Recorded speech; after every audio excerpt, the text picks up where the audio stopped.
Someone wake the army. Someone's got the machine.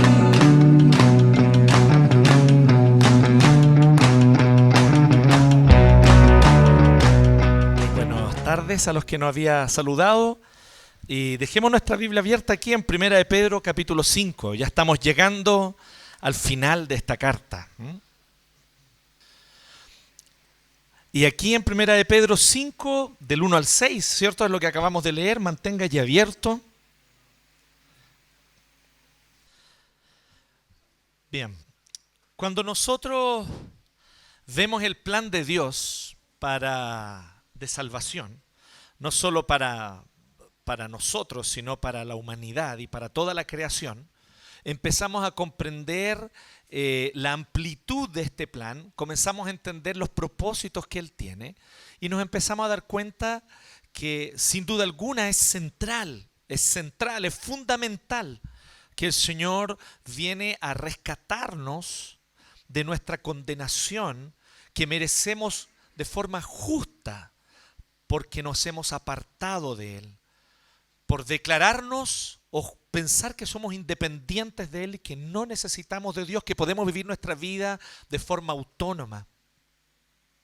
Y este pecado, esto que es el pecado, que es la separación espiritual de Dios, que es el creernos o imaginarnos autónomos con relación a Dios, trae una serie de consecuencias no solo sobre nuestra vida personal, sino sobre toda nuestra vida en comunidad y sobre nuestra vida y nuestra relación con la creación entera. Y aquí es donde nosotros comenzamos a entender que, como decía, es central el hecho de que Dios nos provee en Jesucristo un Salvador que toma nuestro lugar, va a la cruz y paga nuestra deuda que teníamos con Dios. Porque la deuda era con Dios. Tú y yo, por ser pecadores, por apartarnos de Dios, por alejarnos de Él, estamos en deuda con el Señor y merecemos de forma justa condenación eterna. Cristo, por amor, se entrega como sacrificio para cancelar esa deuda y para reconciliarnos con Dios y para entregarnos perdón de nuestros pecados. Y ese perdón es gratuito. Y ese perdón está disponible a todo aquel que cree. Y ese perdón no tienes que esforzarte para ganártelo. Esa gracia, esa vida eterna es un regalo para todo aquel que solamente cree. Y que cree solo en Jesucristo como único y suficiente Salvador. Y que confía solo en la gracia de Dios que es suficiente para entregar salvación. Cuando nosotros comprendemos esto, que es central, tenemos que también entender que, aunque esto es central, como decía, estoy siendo redundante, porque esto es central en el plan de salvación, este no es todo el plan de salvación. Dios planificó, Dios diseñó recuperar toda la gloria que Él puso en su creación cuando la creó.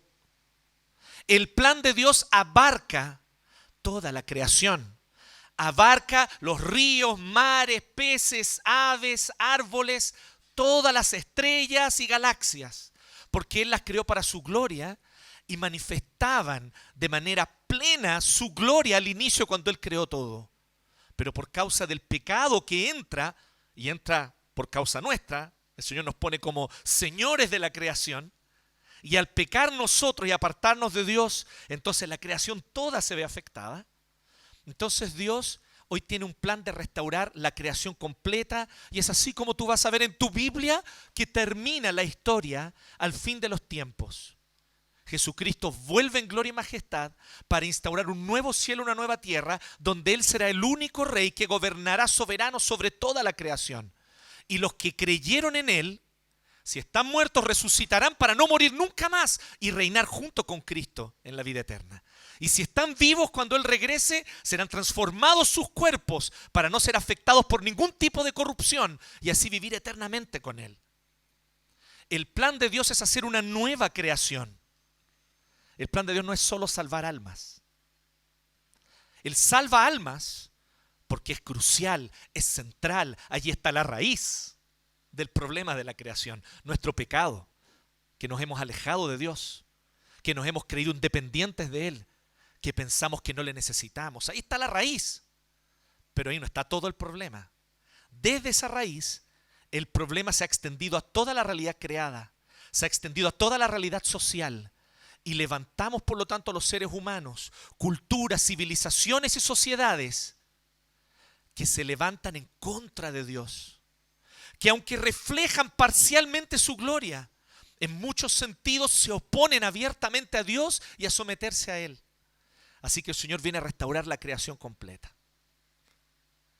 Y cuando entendemos esto y comenzamos a entender esta realidad que es mucho más amplia, mucho más cósmica, mucho más inmensa de lo que estamos acostumbrados a pensar, porque pensamos mucho en la salvación en términos de cómo Dios me salva a mí, cómo Dios salva mi alma para que yo no me vaya a la condenación. Y está bien eso, no hay nada malo con eso, eso es fundamental. Pero el punto es cómo vamos más allá para comprender todo lo que el Nuevo Testamento dice incansablemente. Lo que Jesucristo predicó, anunció y vivió. Jesucristo no solo salvó almas, sanó enfermos, dio vista a ciegos, restauró a personas en sus condiciones sociales, restauró comunidades, como la aldea de samaritanos. Tú vas a ver que el plan de Jesucristo y que la misión de Jesucristo no es solo salvación de almas individuales, es producir una nueva creación, donde la salvación de almas, vuelvo a decir, es central, pero abarca sin duda alguna mucho más. Por lo tanto, la iglesia no es solamente la reunión de un grupo de personas que son creyentes en Cristo. Este ha sido uno de los entendimientos que yo creo que más nos ha hecho perdernos con respecto a nuestra misión. Hemos abrazado de forma acrítica una pomada que nos vendió la Ilustración francesa del siglo XVIII, que empapó nuestros currículum desde la enseñanza básica y que nos dice que como la salvación o la religión o la devoción espiritual es algo que corresponde al ámbito individual, personal, subjetivo, entonces es válido que un grupo de personas que comparten la misma creencia se junten en base a esa creencia, constituyan algo que se llama iglesia u organización religiosa y que vivan en ese ámbito de forma privada su fe. Pero este es uno de los más grandes engaños de la Ilustración. Porque la iglesia no es un conjunto de personas que por voluntad propia se asociaron porque comparten una fe común, que no es más que algo individual o personal. La verdad es que la iglesia es la nueva humanidad que reinará en la nueva creación al fin de los tiempos. Y somos desafiados desde ya, aunque todavía esto no está completo, pero desde ya somos desafiados a vivir nuestras relaciones sociales como van a ser cuando Cristo vuelva e instaure una nueva creación, una nueva sociedad, una nueva cultura, bajo su gobierno, bajo su autoridad plena. Y somos desafiados desde ya a vivir así. Este texto que acabamos de leer habla de eso. ¿Cómo deben ser las relaciones de autoridad en el reino de Dios? ¿Y cómo van a ser las relaciones de autoridad en el reino de Dios? Y es interesante porque Pedro utiliza expresiones que nosotros estamos muy mal acostumbrados a pensar que son expresiones que se remiten al ámbito estrictamente religioso, a la esfera de los credos, de las religiones, como un área de la vida. Porque eso es lo que piensa el hombre moderno después de la Ilustración, ¿no? Que la vida está dividida en un montón de áreas separadas. El área del trabajo, el área sentimental, el área de la vida personal, el área de mis opiniones políticas como ciudadano, y está también un área que es un área separada de lo demás, que es un área personal y privada, que es el área de mi fe, de mi devoción. Y tal vez tú mismo entiendes tu fe cristiana de esa forma. Has caído en el engaño, si es así, has caído en el engaño de la Ilustración. Porque nuestra fe no es una devoción personal y privada. La fe cristiana es el anuncio de una realidad pública, cósmica, que abarca a todo ser humano, quiera o no creer. Jesucristo es Señor. Él es el Rey. Él ya se levantó de los muertos y venció la muerte. Él ya está sentado a la derecha de Dios Padre y está paso a paso, año a año, sometiendo a todos sus enemigos bajo sus pies. Y no hay estallido social que se escape de su soberano control. Él controló, Él diseñó y Él planificó el estallido de octubre en Chile. ¿Usted lo cree o no? ¿O usted piensa que Dios se agarró la cabeza a dos manos y dijo, "Ay, ¿qué pasó en Chile? No entiendo"? Dios lo planificó, es parte de su plan con el propósito de manifestar al fin de los tiempos que solo Cristo trae justicia verdadera. No un sistema económico, no un sistema político, no un Estado todopoderoso, porque esa es la bestia. Entonces, cuidado a quién le estás comprando el discurso en este tiempo. Porque ninguno de esos discursos, ni de un lado ni del otro, son acordes a la realidad. Son ilusiones que engañan a millares, que tienen parte de verdad. Si no tuvieran nada de verdad, no podrían convencer a la gente. Algo de verdad hay. Algo de verdad hay en que el libre emprendimiento es una excelente forma de poder prosperar y de poder enriquecer las comunidades. Algo de verdad hay. Algo de verdad hay en que debe existir alguna forma de control en el Estado para poder incentivar la solidaridad, porque por nosotros mismos tendemos a no ser solidarios. Así que hay que pagar impuestos y que esos impuestos sean usados de alguna forma. Algo de verdad hay. Yo no estoy diciendo que está toda la verdad, pero algo de verdad hay en todas esas cosas. Pero ninguno de estos planes políticos se conforma plenamente a los planes que Cristo reveló en la Escritura para la humanidad. Hermano, hermana, tú eres del reino de Dios. Y tus parámetros tienen que conformarse a tu rey, que es Cristo. Y Cristo nos llama a vivir ya ahora, en esta humanidad caída y en este mundo caído, a vivir ya ahora la realidad del nuevo reino, de los nuevos cielos y nueva tierra, vivirlo ya aquí. Lo cual es un desafío, porque eso implica ser carne de cañón,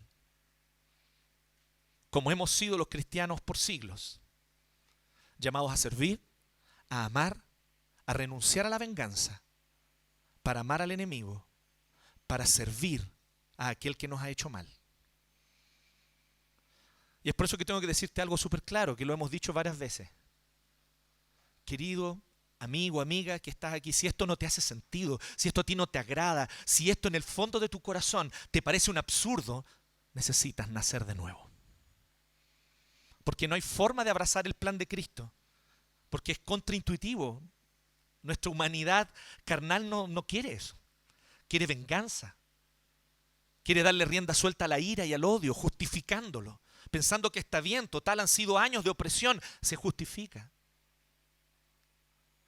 Necesitas nacer de nuevo. Si no eres capaz de concebir otra manera, necesitas nacer de nuevo. Y ese es el desafío del reino. Así que somos llamados nosotros ya a ser la nueva humanidad, aquí, ya, ahora. Hay muchos aspectos en los cuales las cartas de Pablo, las instrucciones del mismo Cristo en el Sermón del Monte, nos muestran que este reino se rige por otras leyes, que este reino se rige por otras reglas. Hay mucha evidencia clarísima en el Nuevo Testamento de que pertenecemos a otro reino, con otras lógicas. Y es por eso que hay gente que es tan necia que no entiende esto. Que cuando uno le dice, sí, es que, mira querido amigo, ¿cómo te explico? Ser cristiano realmente y vivir el Sermón del Monte, tomar en serio el Nuevo Testamento, implica que sí tengo una postura política. La tengo. Pero ninguna de las posturas que está siendo proclamada hoy en la sociedad es la postura que me representa. Y ellos dicen, pero ¿cómo? Eso es ser amarillo, dicen. Tienes que definirte, tienes que ser de derecha o de izquierda o de no sé qué. Porque el que no ha nacido de nuevo no concibe otra forma de entender las cosas. Ahora, vuelvo a decir, no te equivoques. No caigas tampoco en el discurso alienante que por años caracterizó a los evangélicos, que dicen, pero nosotros los evangélicos no entramos en política. No es así. Todo lo contrario, somos la religión más política de todas. La esencia de nuestra proclamación es que hay un rey que venció a la muerte y que está aguardando el momento que el Padre le indique para venir y tomar cuenta de toda esta bola. Y de manera muy literal. No hay nada metafórico en lo que yo le acabo de decir. Literal. La fe cristiana es política. De momento que tú dices Cristo es Señor, esa es una declaración política. Tú estás diciendo que no hay gobierno, no hay coalición, no hay partido, no hay ideología que pueda dar cuenta de la justicia. Solo Cristo. Es política esta declaración. Entonces, esa visión evangélica clásica de que los evangélicos no entramos en política es una necedad. Pero por otro lado, es igualmente necio lo que hoy estamos viendo entre muchos evangélicos que se están identificando con un determinado sector político. Siendo acríticos de los discursos de ese sector y no mirando con el colador de la palabra de Dios y de los principios del reino, que es lo que en esos discursos, ideologías y propuestas y programas contradice abiertamente el plan de Cristo para las naciones. ¿Cuál es el plan de Cristo para las naciones? ¿Cuál es el plan de Cristo para las sociedades? Pues bien, dicho eso, entonces entramos a nuestro texto de hoy, porque nuestro texto va a hablar sobre las relaciones de autoridad. Es uno de los aspectos. Hay muchos aspectos de la fe cristiana. Y la Biblia habla de ellos. Justicia, compasión por el necesitado. Hay muchos aspectos. Pero aquí Pedro focaliza en las relaciones de autoridad. ¿Cómo deben ser las relaciones de autoridad? ¿Cómo podemos nosotros hoy vivir relaciones de autoridad que ya sean como un adelanto, como un reflejo, imperfecto sin duda alguna, porque aún el pecado está en todos nosotros? Pero poder ser un reflejo de cómo serán las relaciones de autoridad cuando Cristo vuelva. Porque te vuelvo a decir, iglesia, somos la nueva humanidad que heredará la tierra. Así que empecemos a practicar al tiro esta bola porque vamos a estar toda la eternidad en eso. ¿Sí? Vamos entonces al verso 1. Perdonen, tengo aquí la Reina Valera 60. Ahí sí, ya. Dice, a los ancianos que están entre ustedes. Aquí no se refiere a los ancianos como personas de edad avanzada. Se refiere al título de ancianos como aquellos que tienen autoridad y que ejercen autoridad en la iglesia. Y que se les llama ancianos desde la tradición judía porque son aquellos que, teniendo supuestamente la sabiduría de la palabra de Dios, la enseñan y gobiernan a la iglesia según esa sabiduría. Toman decisiones para la iglesia. Entonces nosotros ya vemos una cosa que es súper importante.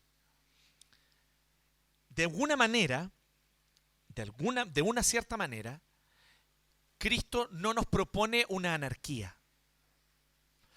Cristo nos propone un orden donde sí debe haber autoridad y donde las autoridades deben ser respetadas y deben existir orden y debe existir un orden de autoridad.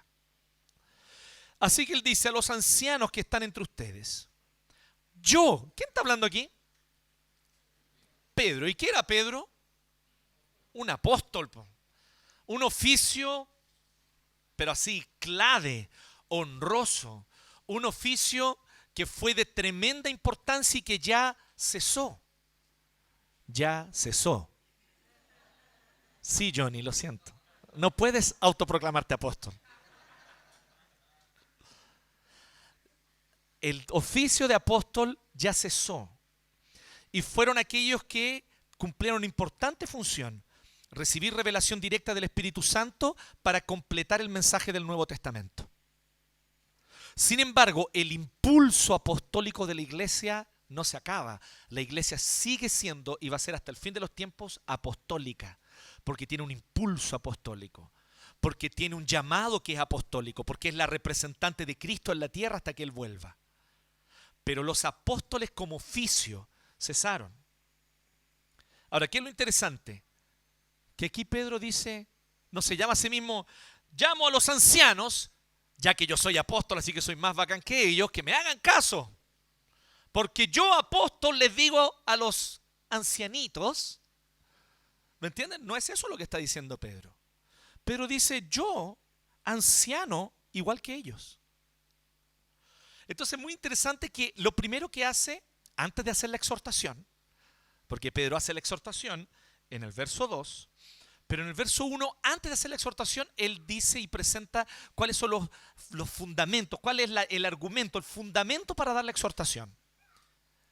Y su fundamento es es que él, como apóstol, sin embargo, él también se siente parte de los ancianos que han de gobernar la iglesia. Pero hay intérpretes que van un poco más allá y que creo que sin duda alguna, si uno ve todo el contexto, hacia allá apunta Pedro. Pedro lo que está diciendo es que no solamente él está haciendo un ejercicio de humildad, de por así decirlo, bajarse de su pedestal de apóstol para ponerse como presbítero, como anciano. No, no es eso solamente lo que está haciendo Pedro. Pedro está haciendo algo más interesante. Pedro está elevando el rol de los presbíteros y de los ancianos y diciendo que tienen tanta honra como él, como apóstol. Interesante esto, ¿no? Aunque no cumplen esta importante función que ya dijimos de recibir la revelación directa del Espíritu Santo para que quede registrada en el Nuevo Testamento, pero los ancianos sí están a cargo, desde que el Nuevo Testamento fue completado en adelante, sobre todo, estamos a cargo ¿de qué? De enseñar, de recordar, de aclarar y de exponer todo lo que los apóstoles recibieron como revelación. Y es lo que hacemos aquí cada domingo cuando abrimos la Biblia y la predicamos. Es un deber nuestro como presbíteros, como ancianos, transmitir la palabra que ya fue revelada. Así que lo primero que dice Pedro, y Pedro presenta lo siguiente, a todo esto, para los niños que están atrás. Perdón, se me estaba pasando esto. Vamos a responder una pregunta a lo largo de este mensaje. Una pregunta.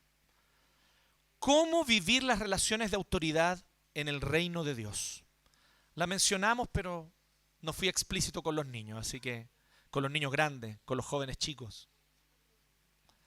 Esta es la pregunta clave. ¿Cómo vivir las relaciones de autoridad en el reino de Dios? Y le pone signo de interrogación al final porque es una pregunta. Y la primera clave está aquí en el verso 1. Entendiendo que los ancianos o presbíteros son continuadores de la obra apostólica. No somos apóstoles. Hay que bajarse el pony ahí. Pero somos continuadores de la obra apostólica. Lo cual hace que uno asuma este oficio y esta ordenación con mucho temor y temblor. O debería, por lo menos, ¿no? Uno debería temblar, le deberían temblarle las cañuelas. Cuando dicen así, te queremos proponer para presbítero. ¡Ay, caramba! No. Déjame orar, déjame pensarlo, déjame ayunar. Así uno debería considerarlo, con temor y temblor. Porque lo primero que tenemos que entender para vivir las relaciones de autoridad en el reino de Dios es que los ancianos son continuadores de la obra apostólica. ¿En qué sentido? Pedro dice 3 cosas sobre esto. La dignidad del oficio. Él dice, yo que soy apóstol, sin embargo soy anciano también como ellos. Porque me corresponde enseñar la palabra, guiar a la iglesia, pastorear a la iglesia, y es lo que hacen los ancianos. Entonces él lo que toma es el oficio de anciano, el oficio de presbítero, y lo eleva para decir, está a la altura de los apóstoles. Interesante, ¿no? Esto es totalmente coherente con todo el resto del Nuevo Testamento. Hechos 20, por ejemplo, vemos un aspecto súper importante allí. En Hechos 20 el apóstol Pablo se va a despedir de los presbíteros, de los ancianos de Éfeso. Y los llama a la playa y se reúne con ellos antes de que él tome el barco y se vaya. Y dice, ustedes no me van a ver más el rostro probablemente. Porque en todos lados me están diciendo que ahora voy a ir a Jerusalén y me van a tomar preso y me van a llevar a Roma y tal vez yo no salga más de ahí. Pero yo quiero encargarles algo a ustedes, les dice a los presbíteros de Éfeso. Continúen lo que yo empecé. Échale una mirada, Hechos 20. Eso es lo que dice Pablo fundamentalmente en todo su discurso a los ancianos, a los presbíteros de Éfeso. Les dice, ustedes vieron cómo yo me conduje, así también imiten ustedes mi ejemplo. Yo no dejé de enseñarles todo el consejo de Dios, ustedes continúen también enseñando la palabra de Dios. Ustedes supervisen el rebaño de Dios, les dice Pablo allí. O sea, lo que está diciendo Pedro aquí en el capítulo 5 se parece mucho a lo que Pablo le dice a los ancianos de Éfeso en Hechos capítulo 20. Porque efectivamente está diciendo son continuadores de esta obra, que Cristo la inició con sus apóstoles. Los apóstoles instituyeron ancianos y ahora a los ancianos nos corresponde seguir esta labor hasta que Cristo vuelva. Así que primero está la dignidad del oficio. Él dice, yo soy anciano igual que ellos, dignifica el oficio. Está diciendo, los ancianos son continuadores de los apóstoles, está elevando. Qué interesante eso, ¿no? En segundo lugar, el llamado es el mismo. No solo la dignidad es la misma, está diciendo Pedro, sino también el llamado es el mismo. Porque él dice, testigo de los sufrimientos de Cristo. ¿Y qué significa aquí testigo de los sufrimientos de Cristo? Nosotros lo leemos en el castellano y de inmediato pensamos, claro, Pedro estuvo allí presente cuando Cristo sufrió en la cruz y él lo vio. No, Pedro no se está refiriendo a la palabra testigo en ese sentido. Aquí la palabra testigo guarda relación con el anuncio, con anunciar los sufrimientos de Cristo. Y la mayoría, ya en este tiempo y ya en estos lugares a los cuales él le escribe las cartas, Capadocia, Bitinia, Asia, ¿se acuerda que está dirigido a las iglesias de ese sector? Lo que actualmente es Turquía. Y allí, Pedro, ya la mayoría de los ancianos en esas iglesias no habían sido testigos oculares de Cristo. Y Pedro lo sabe. Pero Pedro está diciendo a los ancianos de Asia, de Bitinia, de Capadocia, que son testigos como él de los padecimientos de Cristo. Porque no se refiere a esa acepción de la palabra testigos, que es el que vio y que ocularmente, por así decirlo, presenció. Aquí él está usando la otra acepción de la palabra testigo, el que da testimonio, el que anuncia, el que habla a otros de este padecimiento. Así que aquí está la segunda razón por la que los ancianos o presbíteros somos continuadores de la obra apostólica. Nos corresponde predicar los sufrimientos de Cristo, su muerte, por medio de la cual tenemos perdón de pecados y una nueva vida. De inmediato esto se constituye no solamente en una honra, ¿no?, sino en una responsabilidad. Nunca hay que olvidar lo que el gran teólogo norteamericano Peter Parker enseñó, cuando él dijo que con un gran poder viene también una gran responsabilidad. ¿Sí? Importante frase teológica. Y esto es así, porque aquí no solamente está diciendo, son testigos conmigo de los sufrimientos de Cristo, sino que le está diciendo, ojo también ahí con los ancianos, con los presbíteros, no dejen de predicar la cruz de Cristo. Perdemos dignidad en nuestro oficio. Cuando empezamos a predicar de muchas cosas y de muchas cuestiones, empezamos a predicar moralismo, reglas, legalismo y nos desviamos de la cruz. Deshonramos este oficio. Porque la honra de este oficio, el fundamento está en anunciar a Cristo, la cruz y la gracia, revelada en los padecimientos de Cristo. En tercer lugar, allí mismo, siempre en el 1, dice que no solamente tenemos la misma dignidad, porque él se pone como anciano junto con los presbíteros, no solamente tenemos el mismo llamado, dar testimonio de los padecimientos de Cristo, sino también tenemos la misma esperanza. La misma esperanza que los apóstoles. O sea, Pedro, no es como que Pedro está diciendo, para mí va a haber un premio más bacán, porque soy apóstol. No como los ancianos. Los ancianos, cuando Cristo vuelva a su premio, será bueno, pero no como el de un apóstol. No, Pedro no sigue esa lógica. Lógica muy común hoy en día, ¿eh? Porque además de haber autoproclamados apóstoles en muchos lados, esos autoproclamados apóstoles dicen, no, yo ya tengo un jet privado, necesito un segundo. True story. No estoy inventando esto. Quisiera haberlo inventado. Me encantaría que fuera una mentira, pero no lo es. Es una historia verdadera. Un autoproclamado apóstol norteamericano dijo que ya con su jet privado que tenía uno era poco, necesitaba un segundo. Ustedes nunca van a ver a Pablo, a Pedro diciendo cosas absurdas como esa. Y aquí le está diciendo, mi esperanza como apóstol es la misma de los ancianos, compartimos la misma. ¿Y cuál es? Participaremos de la misma gloria que se ha de revelar cuando Cristo vuelva. Él se pone en igualdad con los ancianos, con los presbíteros, lo cual implica una gran honra para los presbíteros. Podemos ver el lado positivo, ¿cierto? Y mirar y decir, qué bueno, entonces bacán ser presbítero. Ojalá voten por mí en la próxima asamblea. No, pues implica, como dice Peter Parker, una gran responsabilidad acorde con esta honra también. ¿Soy fiel en predicar el Evangelio? ¿Mi esperanza está puesta en qué? ¿En que participaré de la gloria de Cristo cuando Él vuelva? ¿O mi esperanza es otras cosas? Que la gente me reconozca, que me admiren. ¿Qué esperanzas tengo? Debe tener mucho cuidado aquel que quiera ser presbítero en cuáles son sus motivaciones. Porque hay motivaciones totalmente pecaminosas para querer aceptar un oficio como este. Pedro la tenía clara y dice que los presbíteros tenían que tenerla clara igual que él. Nuestra esperanza es que seremos partícipes de la gloria de Cristo cuando Él vuelva. Luego de dar el argumento, él recién viene a la exhortación. Así que aquí viene lo segundo. La pregunta era cómo vivir las relaciones de autoridad en el reino de Dios, ¿cierto? Y la primera respuesta era entendiendo que los ancianos son continuadores de la obra apostólica. Pero hay una segunda cosa que nos dice Pedro. ¿Cómo vivir las relaciones de autoridad en el reino de Dios? Sujetándonos a los parámetros divinos para el ejercicio de la autoridad. Debemos sujetarnos a los parámetros divinos para el ejercicio de la autoridad. Y aquí empezamos ya a ver claramente cómo Pedro empieza a dar instrucciones para la iglesia, que es la nueva humanidad. Dice, ¿cómo deben vivirse las relaciones de autoridad en esta nueva humanidad? Y él dice lo siguiente, y aquí donde está la exhortación, verso 2. Cuiden como pastores el rebaño de Dios que está a su cargo. Cuiden como pastores el rebaño de Dios que está a su cargo. Aquí quiero decirles algo súper interesante. El título pastor, la palabra pastor, hoy día tiene dos connotaciones para nosotros.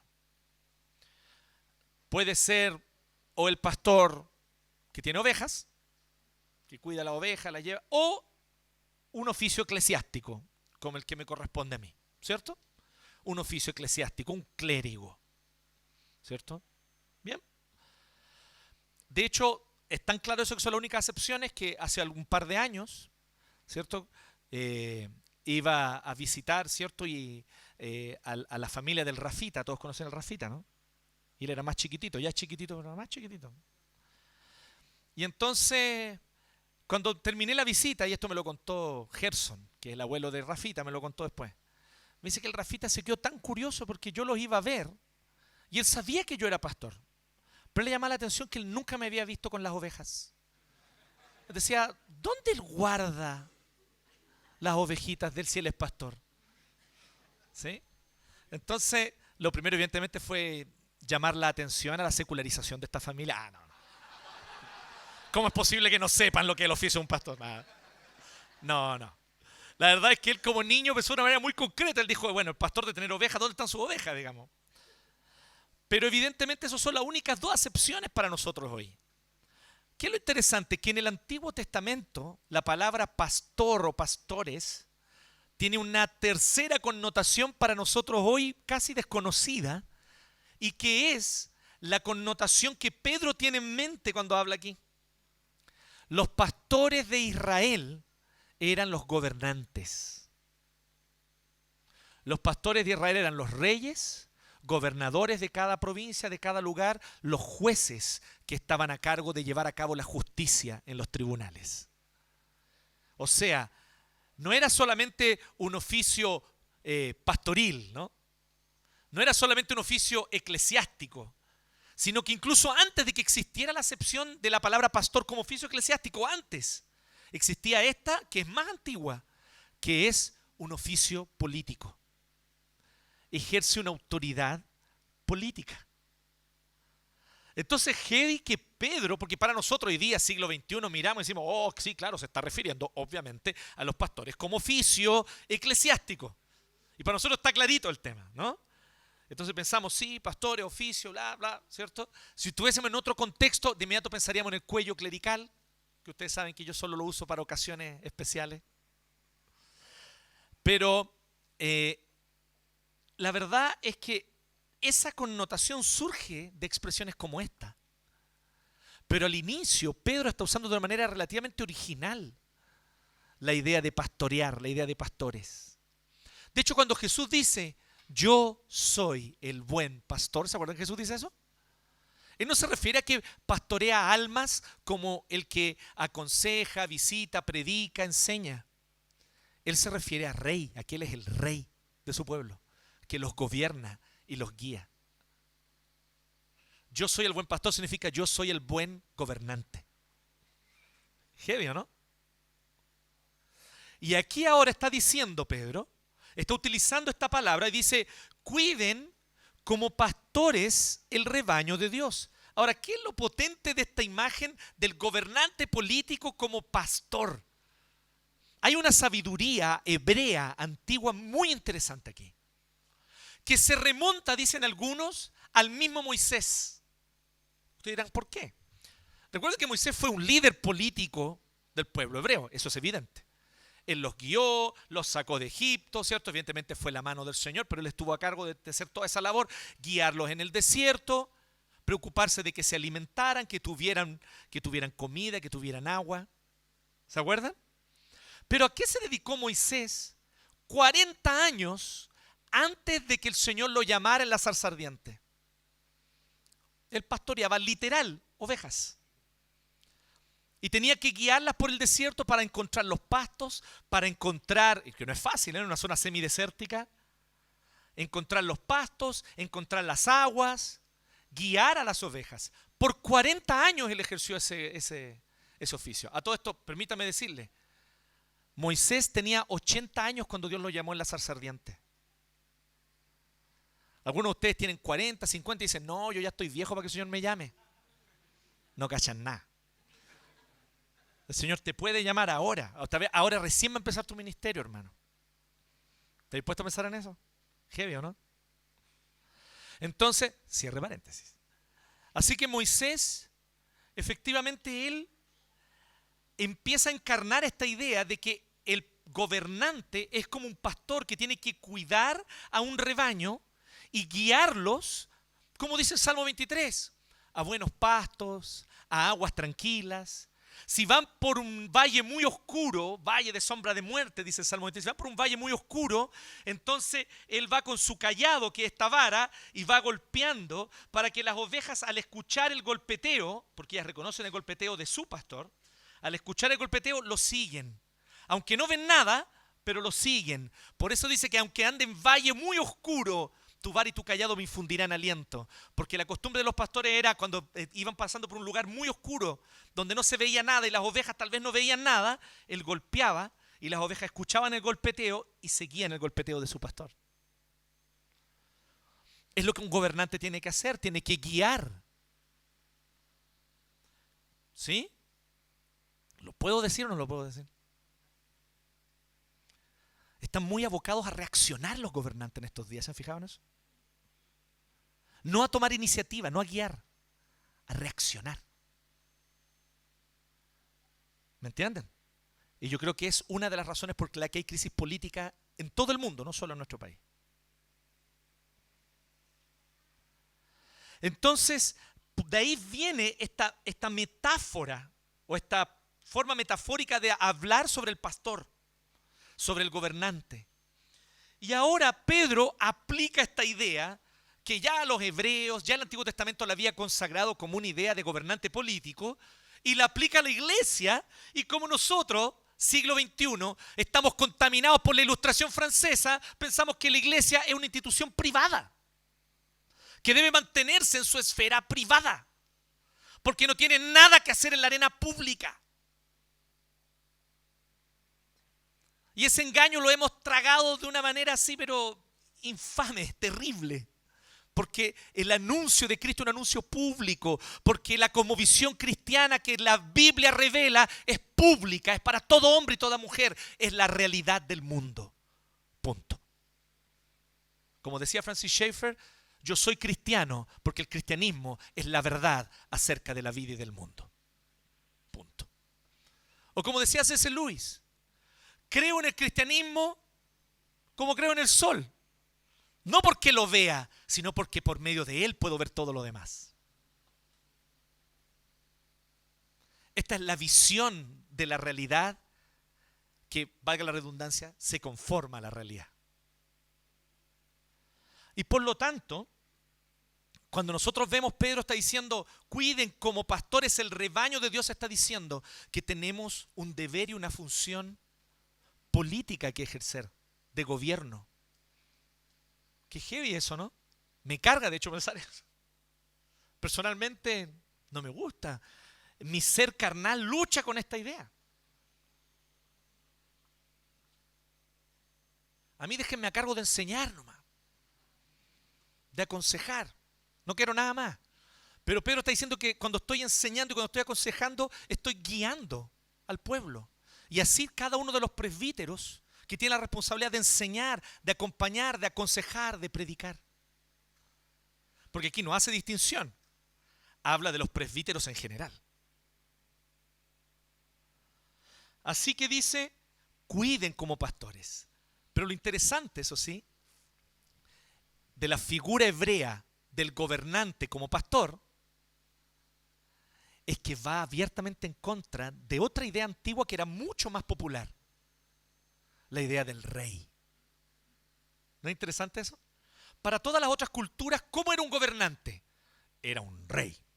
Se sienta en su trono y está allí sentado y le ponen una alfombra roja y él viene y da orden y dice, tú, me tienes que dar a tu hijo para que sirva en mi ejército. ¿Cierto? Pero de repente los hebreos dicen, no, los gobernantes no tienen que ser reyes sentados en un trono, tienen que ser pastores que tienen contacto con la gente. Voy a usar aquí una frase que usa mucho David Pierce, con olor a oveja.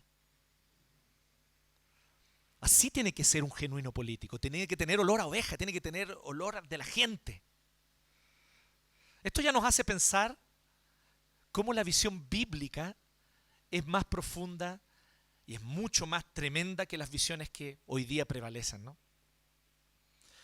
Pero él enfatiza aún más. Y él dice esta exhortación y dice claramente cómo debe hacerse, cómo es esta exhortación. Pues dice, cuiden como pastor el rebaño de Dios. Ya, qué lindo, ok, buena. Entonces, ¿qué significa esto? ¿Que tengo que tener un cayado? Los anglicanos entendieron eso literalmente. Y el obispo tiene un cayado. ¿Sí? Nada contra los anglicanos, solo nos echaron de Inglaterra en el siglo XVII y 3 siglos después todavía nos duele, pero bueno. Pero usan literalmente un cayado. Pero aquí él dice lo que significa, él lo explica. Vean los contrastes. Dice, no por obligación, ni por ambición de dinero, sino con afán de servir como Dios quiere. Lamentablemente aquí la NBI se pierde un contraste. Que en la Reina Valera del 60, hermosa traducción, que siempre hay que amarla, siempre hay que quererla. Dice, y está más claro porque está más literal, dice lo siguiente, o da a entender lo siguiente, no por obligación, sino voluntariamente.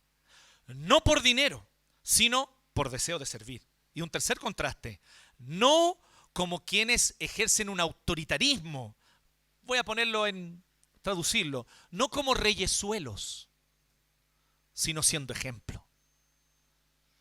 Caramba. Pero esto es lo que te tienen que decir antes de que tú entres al seminario o antes de que tú siquiera empieces a considerar la posibilidad de ser pastor, ¿me entiendes? Y tenés que tenerlo claro de antes. Porque es una complicación hoy día ir a ciertas iglesias y decirle al pastor, pastor, no lo haga por obligación, hágalo voluntariamente. Y tal vez muchas veces está haciéndolo por obligación, porque es mi deber, porque estoy aquí. ¿Por qué usted el pastor? No, porque mi papá fue el pastor y él me dijo que yo tenía que hacer después de él. Y como mi papá murió, yo automáticamente pasé a ser pastor. Nada contra, yo no podría, sería muy inconsecuente, que hayan pastores en la misma familia. Eso es natural, así como hay ingenieros en la misma familia, hay abogados, como que las vocaciones se transmiten en la familia, es natural. Pero que estudie, se prepare y un presbiterio lo apruebe. Pero cuando a ti te designan, ¿no?, en el lecho de muerte, tú serás pastor. ¿Y en base a qué? ¿Quién lo decidió? ¿Quién tomó la decisión? ¿Quién lo examinó a ese compadre? No, simplemente porque era hijo de. No, no por obligación, sino voluntariamente. No por dinero. Esto es súper interesante. He conocido, true story, porque aquí es complejo tener el equilibrio bíblico. La Biblia dice, el obrero es digno de su salario. No pondrás bozal al buey que trilla, hablando justamente sobre el oficio pastoral y lo importante y lo bueno que es que el oficio pastoral tenga su sustento para que el pastor pueda dedicarse a la labor tranquilamente. Eso es bíblico. Pero de ahí a que tu interés sea el dinero, es otra cosa. Es otra cosa. Entonces, yo he sabido de iglesias que le dan incentivos económicos si el pastor cumple metas. Sí, en Chile. No en el extranjero, en Chile. Entonces, mira, si tú este año logras que se bauticen por lo menos 10 nuevos miembros, 1.000.000, un bono. Bono por cumplimiento de meta. Y parece una excelente idea, ¿cierto? Malditos capitalistas que piensan que es una excelente idea.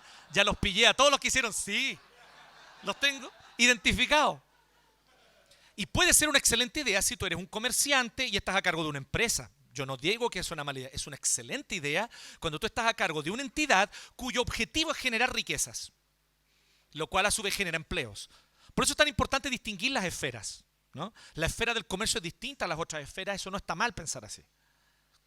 El tema es que en el ámbito de la iglesia, la Biblia me está diciendo explícitamente que no debe ser eso.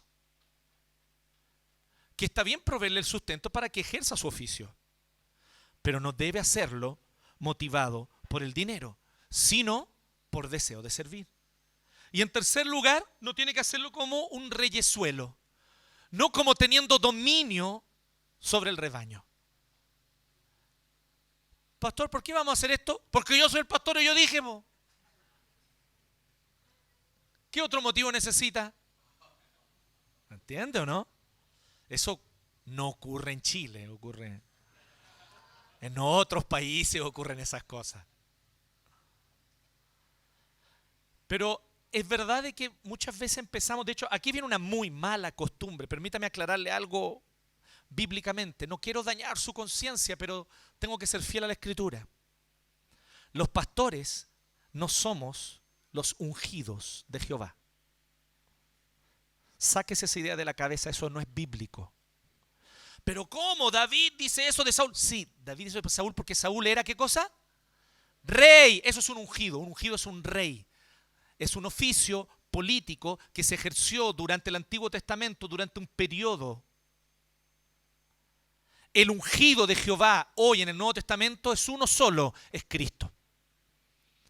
Un ungido es un rey. Y los pastores no somos reyes, somos siervos del rey. Solo hay un ungido en la iglesia, es Cristo. No le llame al pastor ungido, eso no es bíblico. El pastor no es el ungido de Jehová. El pastor usted puede darle un montón de nombres, algunos no tan agradables tal vez, ¿cierto? El pastor no me llamó, por ejemplo. Hay títulos muy hermosos. Pero ungido no. Ungido no es un título que bíblicamente se aplica a los pastores. Y nada es más contradictorio con la enseñanza bíblica que eso. Esto es un título que se entregaba en el Antiguo Testamento a los reyes y que en el Nuevo Testamento lo carga solo Cristo. Él es el único ungido de Jehová. Y ahí sí, sin duda alguna, hay de aquel que levante su mano contra el ungido de Jehová, que es Cristo. Entonces, no como reyesuelo, sino, ¿cuál es el contraste? Siendo ejemplo. Entonces, veamos lo positivo aquí. Si yo quiero ejercer el oficio pastoral, si estoy sintiendo un llamado y lo estoy considerando, tal vez yo me esté llamando a ser pastor, piensa en estas cosas. Primero, tienes que ser movido, motivado por un ánimo voluntario. No tienes que ejercer un oficio porque te obligaron. Yo una vez conocí a un pastor que decía eso literalmente. Pero pastor, ¿usted por qué pastor? ¿Cuándo sintió el llamado? No, a mí me dijeron que tenía que ser pastor y yo dije, ya, bueno, ya. Y yo como, ¿what? No, tiene que haber lo que llamamos o lo que le denominamos un llamado. Tiene que haber un impulso voluntario de querer hacerlo. El que anhela obispado, buena obra desea, dice Pablo. Refiriéndose al pastorado. El que anhela ejercer el oficio pastoral, buena obra desea. Tiene que haber un deseo, tiene que haber un anhelo de esto. Voluntario, para que no sea por obligación. Lo otro, positivo, tiene que ser con deseo de servir. Si te motiva el servicio, si te motiva el servir a otros, entonces esa motivación va a ser más fuerte que el dinero. Haya o no haya dinero, haya o no haya la posibilidad de que exista un sustento para ti, tú vas a querer ejercer este oficio porque te anima el ánimo, el deseo de servir. Y en tercer lugar, para no tornarse un reyesuelo, hay que ser ejemplo. Porque el reyesuelo, ¿qué es lo que hace? Se sienta en su trono y manda a todos, ¿no? Usted, hermano, va a predicar, usted va a dirigir la liturgia, usted va a hacer esto, usted va a hacer esto, usted va a hacer... Y usted, pastor, no, yo voy a estar allá al fondo mirándolos a todos. O adelante en el púlpito, pero atrás del púlpito en un trono. Nunca he visto eso, ¿eh? Me contaron a mí. Y va a estar ahí y va a estar supervisando todo y va a estar viendo que todo funcione bien. ¿Cierto? No, no es así. Eso es un reyesuelo. ¿Cierto? Si no, dice, siendo ejemplo. O sea, yendo tú primero. Estando tú dispuesto a ir primero. Estando tú dispuesto a servir primero. ¿Y hasta cuándo cumplir esta exhortación? ¿Qué meta debemos tener en mente? Y el verso 4 es muy claro. Hasta cuando Cristo, el pastor supremo, aparezca y recibamos la inmarcesible corona de gloria. Qué bonita palabra, inmarcesible. ¿Te conocía esa palabra? Agréguela a su vocabulario y úsela. Que no se marchita. ¿Sí? Una flor se marchita, una planta se marchita. Inmarcesible es que no se marchita. Porque aquí está hablando, ¿saben de qué corona? Yo sé lo que nosotros pensamos, la corona, y pensamos al tiro, oro, piedras preciosas, corona. No, se está refiriendo a la corona de laureles que recibían los que vencían en los Juegos Olímpicos. Se le hacía una corona de laureles y se le ponía alrededor de la cabeza. Y dice que vamos a recibir una corona que no se seca, no se marchita. ¿Han visto cuando el laurel se seca? Yo sé, los que cocinan nomás saben lo que estoy hablando. Los que cocinamos, ¿te ha cocinado con laurel? ¿Qué pasa cuando el laurel se seca? Como que se resquebraja, ¿cierto? Se deshace en la mano, se resquebraja. Dice que aquí no, que es un laurel siempre fresco, que no se marchita, no se reseca. Y dice que esa va a ser nuestra corona. Y está hablando de la corona que recibían los atletas cuando vencían en los Juegos Olímpicos. Ahora, ¿quién nos va a dar esa corona? El ungido. Él sí es ungido, Cristo. Él es el príncipe de los pastores. Y él sí tiene un título real. Porque voy a decir, príncipe, rey, ungido, son títulos reales, que se refiere a la realeza. Y esos títulos se aplican a Cristo, no al pastor. Cristo es el ungido, Cristo es el rey, Él es el príncipe de los pastores. Entonces, cuando Él venga, cuando Él aparezca, nos dará la corona. ¿Qué significa? Corriste bien la carrera, cabro, está bien. Cuando termina la maratón, ¿me entiende? ¿Y cuánto es la maratón? ¿42 kilómetros? ¿La maratón? Más algunos metros más, ¿ok? Porque hay algún sistema métrico. Ah, ya, muy largo, ya, ok. Súper. No, pensé que me iba a decir algo corto, ya. Ok, no importa 42 kilómetros y unos metros. Entonces, después eso sí lo escuchábamos con atención. Entonces, los 42 kilómetros, no todos llegan a la misma hora. No todos llegan al mismo tiempo. Algunos llegan, y me imagino yo, algunos van a llegar, pero como tuna, ¿o no? Terminan los 42 kilómetros, van a terminar, no sé, yo me imagino aquí, es mi imaginación. Pero no sé, yo me imagino, no sé, a Sproul terminando la carrera, ¿ah? Como si nada, ¿no? Una gota de sudor, no sé, me imagino yo, no lo sé. No conozco su vida, tal vez no. Pero uno se imagina estas cosas, ¿no? Pero yo me pongo en el y digo, no, yo voy a llegar así, hecho bolsa. Voy a llegar como el teniente McClane al final del Duro de Matar. Sangrando las piernas, ¿entiendes? Los pies, todo. Pero lo importante es llegar. Porque esa es la característica de la maratón. Si llegaste al final, hay una corona para ti. Eso es lo que está diciendo Pedro. Si llegas al final, hay corona para ti. Y esa promesa tiene que motivarnos a nosotros los pastores para cumplir esta tarea. Pero también nos ayuda. ¿En qué sentido nos ayuda esto? Vuelvo a decir, muchas veces hay tantas motivaciones en el corazón de uno como pastor. Reconocimiento, deseo de poder, deseo de ejercer dominio sobre un grupo de personas. Tal vez incluso compensar traumas que yo tengo de la infancia sintiéndome importante en un grupo porque tengo traumas en mi infancia que yo me sentía poca cosa. Todas esas motivaciones van a echar a perder el ministerio y van a echar a perder la iglesia también. ¿Cuál es la motivación que hay que tener? Que Cristo al final me dé su corona. Que al final Cristo diga, cumpliste la meta, llegaste hasta el final. Y Él me ponga la corona de laureles que no se marchita. La corona inmarcesible de gloria. Entonces esa tiene que ser la motivación. Hasta ese punto tiene que ir. Pero evidentemente no vamos a poder ejercer, ningún anciano, ningún presbítero, vamos a poder ejercer bien nuestra labor si las ovejas son todas rebeldes, son todas negras. Que uno u otro sea oveja negra está bien, pero no todo. Aunque aquí en Iglesia 1 estamos mitimota. La cosa está, ¿sí? Entonces, pero lo interesante es, porque ya vimos, ¿no? Cómo vivir las relaciones de autoridad en el reino de Dios. Primero, entendiendo que los ancianos son continuadores de la obra apostólica. En segundo lugar, sujetándonos a los parámetros divinos para el ejercicio de la autoridad. Pero también, en tercer lugar, sujetándonos a los parámetros divinos para la sumisión. Y ahí es donde entran los versos 5 y 6. Porque Pedro, y ya lo vimos en otras exhortaciones, es un hombre práctico. Se le nota aquí el oficio de pescador, ¿no? Se le nota aquí que era pescador, no era un filósofo. Pedro no estaba sentado en la biblioteca de Alejandría, no. Pero era un tipo que tenía que resolver problemas prácticos todos los días. Él era un pescador, él se dedicaba a eso. Entonces ahora él está ejerciendo su labor como apóstol, pero no deja esa mente práctica. Y él dice, ok, la instrucción para los pastores y para los ancianos quedó clarísima, súper. Pero no sacamos nada sino instrucciones para aquellos que son las ovejas que a ellos les toca pastorear. Y aquí entonces viene la instrucción para, yo diría, todos nosotros. Porque si hay algo que simplemente a mí me encanta, me fascina de nuestro sistema de gobierno presbiteriano, es que todos estamos sujetos a alguien aquí en esta iglesia.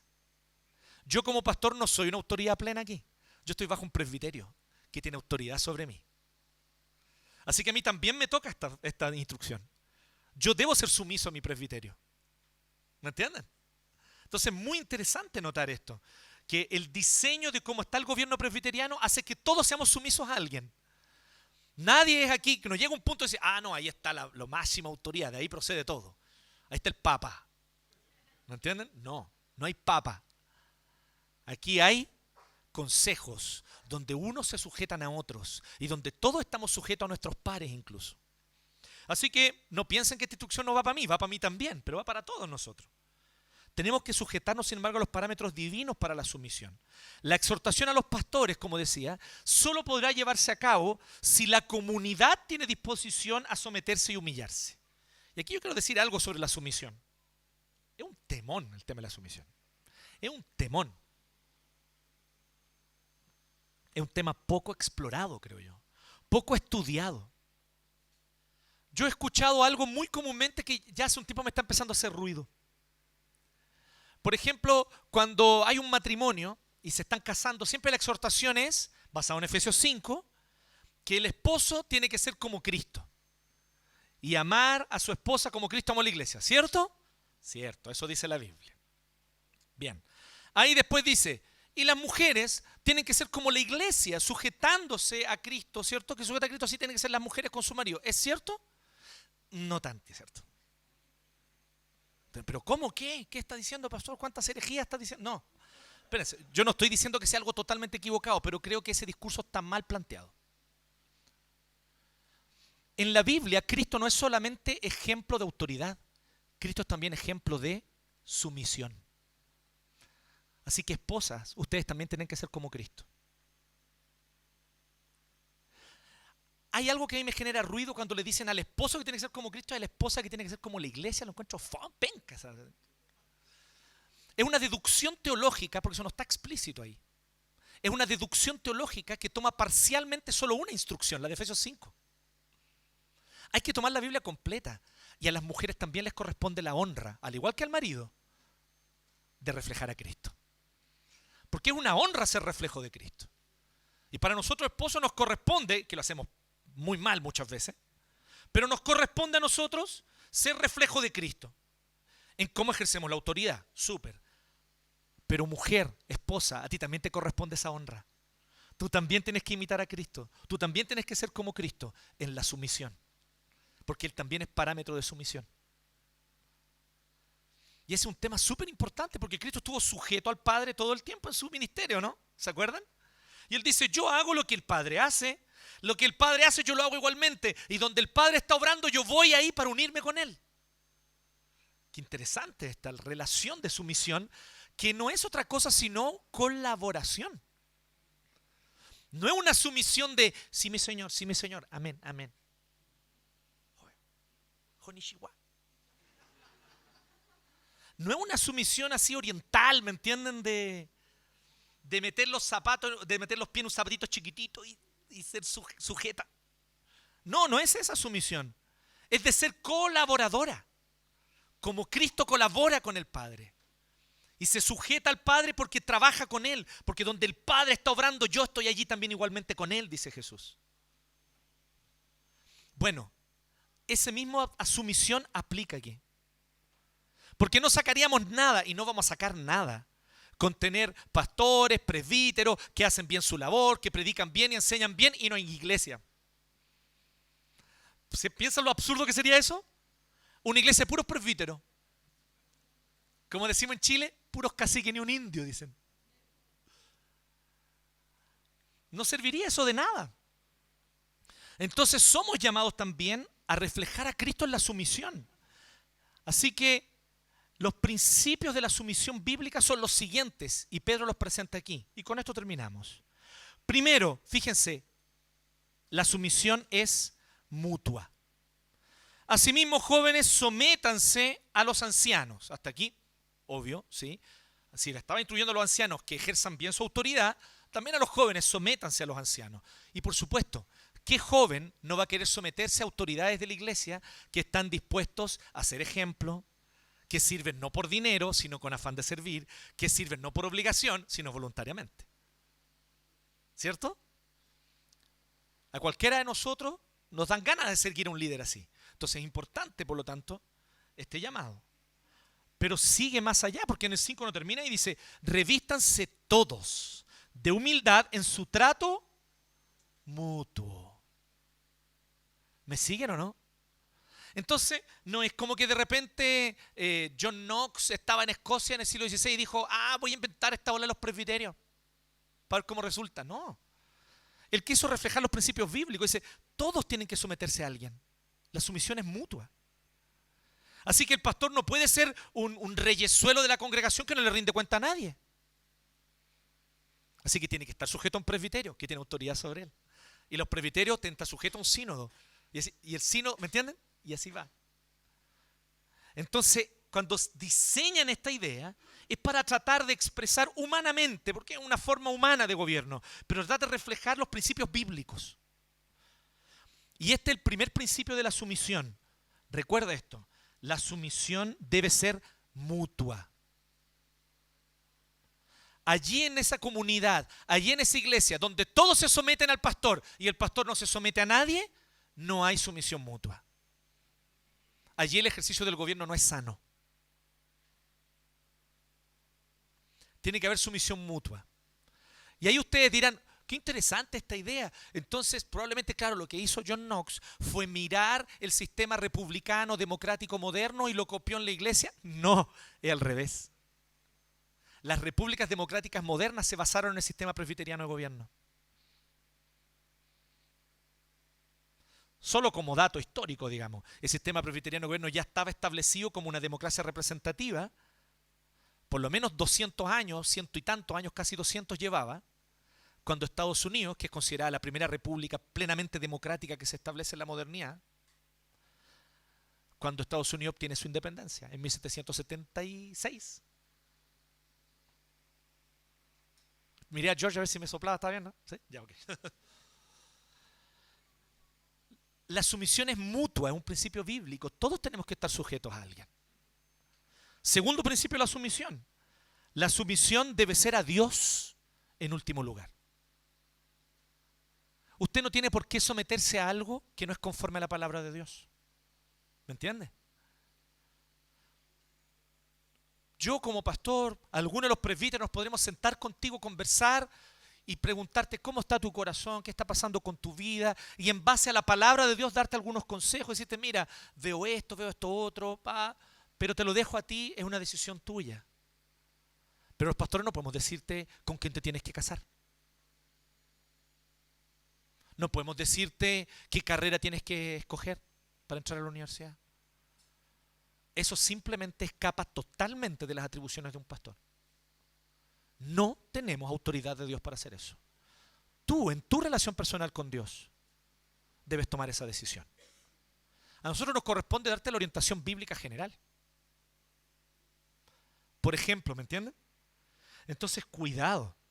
La sumisión no es ciega. La sumisión es en lo que Dios ordena, en lo que va conforme a la palabra de Dios. La sumisión debe ser a Dios en último lugar, porque dice, humillaos bajo la poderosa mano ¿de quién? Del pastor, ¿no? Humillaos bajo la poderosa mano de Dios. Entonces, miren cómo Pedro está diciendo, sujétense a los ancianos, recordando que esta sujeción solo tiene sentido si ustedes están sujetos a la mano de Dios, no de los ancianos. En tercer lugar, la sumisión es agradable a Dios. Y a nosotros se nos pierde de vista esto. Dios se agrada de aquel que se somete gozosamente a lo que es conforme a la voluntad de Dios, evidentemente. Pero el que se somete gozoso, esa persona agrada al corazón de Dios. ¿Qué dice el versículo 5 o 6? Perdón. 5. Dice, Dios resiste a los soberbios, pero da gracia a los humildes. Entonces esa cuestión de andar peleando con las autoridades todo el rato, no, es que no quiero, es que no me gusta, es que ya, daña tu comunión personal con Dios. Dios no se agrada de ti. Mientras sigas con esa actitud, el Señor no se goza contigo. Y eso daña, por lo tanto, tu relación personal con Dios. Se ve afectada, se ve dañada, se ve confrontada porque se te está dando una instrucción que no va en nada contra la Biblia, que simplemente contribuye a que mantengamos el orden. Y a ti simplemente porque no te gusta y va y... ¿Me entienden? Y hay distintas formas, ¿no? Hay muchas formas de poder no sujetarse. Una forma es confrontar directamente, ¿no? No lo voy a hacer, no me interesa, no quiero, pa. En algunas circunstancias eso incluso se agradece, porque hay otras formas que son terribles, como por ejemplo decir, sí, mi pastor, y después salir pelando al pastor, oye, pastor, la cuestión que me pidió. ¿Sí? Pero cuando está el pastor, pastorcito, Dios lo bendiga, Dios lo guarde, siervo. Dios lo guarde, siervo. Y después, el loco, nada que... ¿Sí? Nos ha pasado, ¿no? Módulo 6. Ahí nomás lo dejo. Lo hemos visto, ¿no? Y entonces hay que exhortar a los hermanos. No, hermano. Si usted se va a sujetar, hágalo de corazón, po. O si no, mejor por lo menos sea honesto y diga de frente, oiga, no estoy de acuerdo con usted, pero no haga eso. Eso es hipocresía. Entonces, hay muchas formas de no someternos que evidentemente Dios las está viendo y desagradan al corazón de Dios. Entonces, qué bacán que Pedro nos esté diciendo algo que para quien nació de nuevo, para quien realmente ama a Dios, es importante. Si tú naciste de nuevo, para ti es importante esto. Tú quieres que el Señor se agrade con tu vida, ¿no? Tú quieres que el Señor se alegre con cómo tú estás llevando tu vida.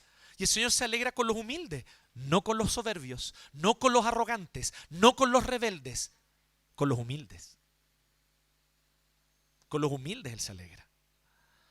Y en cuarto y último lugar, el cuarto principio de la sumisión produce frutos. Tarde o temprano produce frutos. Y esta es una de las razones por las que nosotros dejamos de ser sumisos muchas veces. Porque sentimos nosotros que no se produce ni un fruto, porque somos muy cortoplacistas.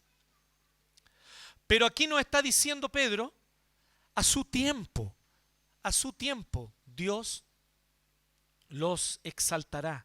Humíllense pues bajo la poderosa mano de Dios, para que Él los exalte. ¿Cuándo? A su debido tiempo. Entonces ten paciencia, Dios está viendo tu sumisión, Dios está viendo tu humildad. Para Él no pasa desapercibida, persevera en ser humilde. Porque el que se humilla bajo la poderosa mano de Dios, a su tiempo Dios lo exaltará. Entonces produce resultados. En algún momento se va a producir resultados. En algún momento por fin tal vez ese líder que no te escuchaba te va a escuchar. Y va a decir, oye, sabes que tenías toda la razón. Todo este tiempo venías diciéndomelo y yo no te hacía caso, perdóname. Y va a llegar el momento de llevar a cabo algo, no sé, van a producirse frutos. Pero no tiene sentido que los presbíteros nos esmeremos en hacerlo de la mejor manera posible como ancianos, como dice Pedro, le ponemos todo el empeño, y que no haya disposición de la congregación a la sumisión. No vamos a sacar nada. ¿Entienden? Entonces, por eso Pedro es tan práctico. Él no cierra esta sección sin dar esta exhortación sobre la humillación y sobre la sumisión. Él dice, tenemos que estar dispuestos a la sumisión. ¿Pero qué tipo de sumisión? Bíblica. El pastor me da una orden que contradice la Escritura. No le haga caso al pastor. Aunque sea yo el que se lo diga, no me haga caso. Yo le estoy diciendo, haga esto, y la Biblia claramente está diciendo, no, eso no se debe hacer. Usted no me haga caso. Su obediencia, su sumisión es bajo la poderosa mano de Dios. Al Señor nos sometemos.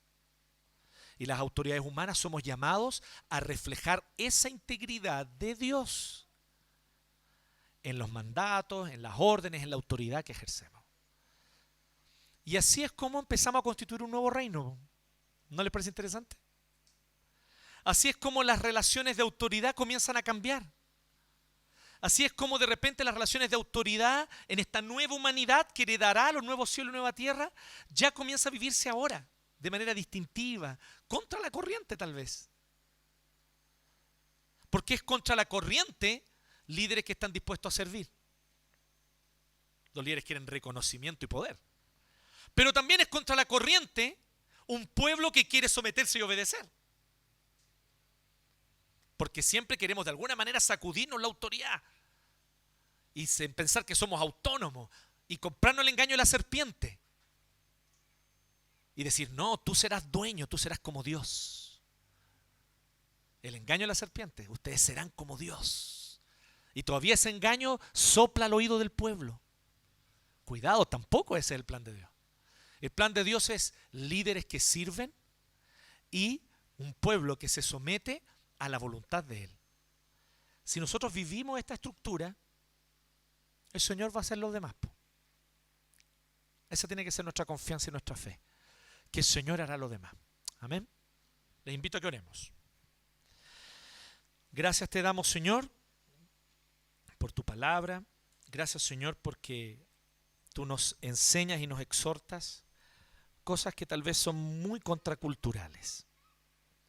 ¿Qué líder actualmente está dispuesto a servir de verdad? ¿Qué líder actualmente está dispuesto a cumplir su labor por afán de servir y no por dinero ni por obligación? Pero Señor, a eso tú nos has llamado. Entonces te pedimos, Dios, que tengas misericordia de nosotros, los líderes de esta iglesia. Y que lo que dice Pedro sea lo que nosotros vivamos. Que estas instrucciones nosotros las podamos encarnar. Que si en algo no hemos estado conforme a estas instrucciones, tú nos guíes al arrepentimiento, para que así podamos nosotros cambiar para reflejar a Cristo, que en su autoridad fue siervo, que como rey lavó los pies, que así también nosotros estemos dispuestos al servicio. Pero oro también por cada uno de nosotros que tenemos que someternos a autoridades, para que lo hagamos con gozo, para que lo hagamos con convicción, para que lo hagamos bajo los parámetros que tú estableces en tu palabra. Que bajo esos parámetros estemos plenamente dispuestos a someternos, a humillarnos y así alegrar tu corazón, siendo un reflejo de Cristo, que en todo estuvo sujeto al Padre. Gracias, Dios, por el ejemplo de Cristo, ejemplo de autoridad y ejemplo de sumisión.